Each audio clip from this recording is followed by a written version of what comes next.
1 জুলাই থেকে 5 আগস্ট পর্যন্ত ছাত্র জনতার আন্দোলনে অংশ নেয়া এখানে যারা আছে যাদের বিরুদ্ধে হয়রানি মামলা সমস্ত মামলা প্রত্যাহার করা হবে। আমার দেশের সম্পদ, আমার দেশের ব্যাংক লুটপাট করে নিয়ে যাবে, এটা তো আমার আপনার টাকা, এটা তো আপনার সাবেক সরকারের মন্ত্রীদের টাকা না, জনগণের টাকা যারা নিয়ে গেছে তাদের অর্থ ফেরত আনার ব্যবস্থা করা, তাদের বিচারের সম্মুখীন করার জন্য যতটুকু করা দরকার অবশ্যই আমরা করব।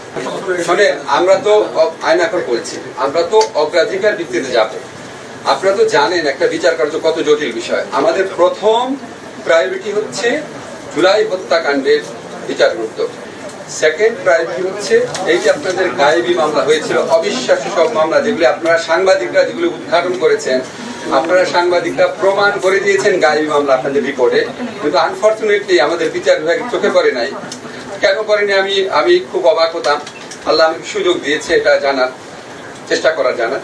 অবশ্যই আমরা গায়েবী মামলা প্রত্যাহার সহ মিথ্যা ষড়যন্ত্র মামলা যা হয়েছে পরের স্টেপে আমরা দেখব। আপনি আয়নাঘরের ব্যাপারে যেটা বলেছেন, আয়নাঘরের ব্যাপারে যে ভিকটিমদের ইয়ে করা, আপনার হেল্প করা, সাহায্য দেওয়া বলেছেন, ভিকটিমদেরকে আইনগত প্রতিকার দেওয়া, আয়নাঘরটা শেষ করেন। প্রশ্নটা কি ছিল?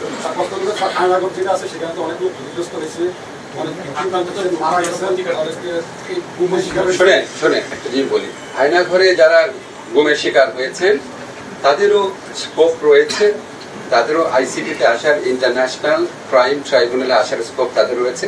আপনারা মনে রাখবেন এই ট্রাইব্যুনালে যে কোনো ব্যক্তি মামলা করতে পারে, এমনকি স্টেটও মামলা করতে পারে।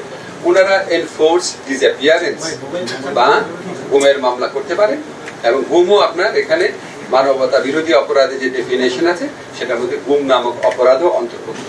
ওনারা করতে পারেন, অথবা পরে স্টেটের পক্ষ থেকে আমরা উদ্যোগ নিতে পারি। এটা নিয়ে আমরা সিরিয়াসলি ভাবি নাই। আমরা প্রথম জুলাই হত্যাকাণ্ডের ব্যাপারে জোর দিচ্ছি, ওইটা অত্যন্ত গুরুত্বপূর্ণ। কোনোভাবেই আমি খাটো করে দেখছি না। অবশ্যই এই ব্যাপারে ভিকটিম পরিবারের যে কেউ আমাদের হেল্প চাইলে আমরা সর্বাত্মকভাবে হেল্প করব। 250-টিরও বেশি ডিজাইন অপশন নিয়ে ওয়ালটন স্মার্ট ফ্রিজ, বোঝে আপনার প্রয়োজন।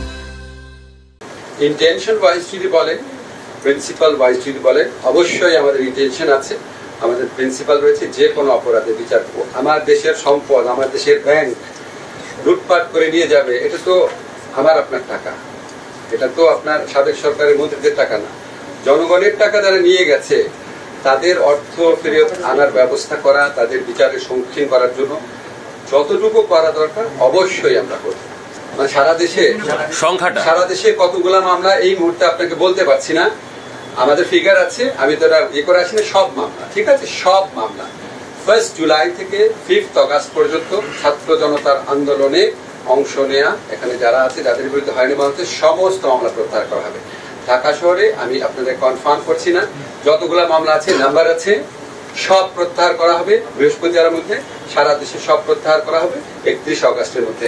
এখন আমি কেন এগুলি টাইমলাইন দিয়ে দিই জানেন? যেন আমাদের উপর চাপ থাকে, ঠিক আছে।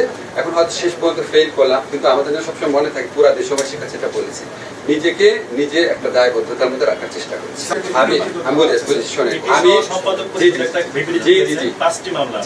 আমি অলরেডি আমাদের ড্রাফটিং উইয়ের মাধ্যমে যতগুলা নিবর্তনমূলক আইন আছে সেটা লিস্ট করেছি। সেখানে সবচেয়ে খারাপ যে সেকশনগুলো, যেগুলোর আন্ডারে আপনাদের সাংবাদিকদের হয়রানি করা হয়েছে, আপনারা মুক্ত সাংবাদিকতা থেকে বঞ্চিত হয়েছেন, আমি আমার নিজের মতামত প্রকাশ করার আগে আমাকে 10 বার চিন্তা করতে হতো, শ্বাসরুদ্ধ করার একটা অবস্থায় ছিল।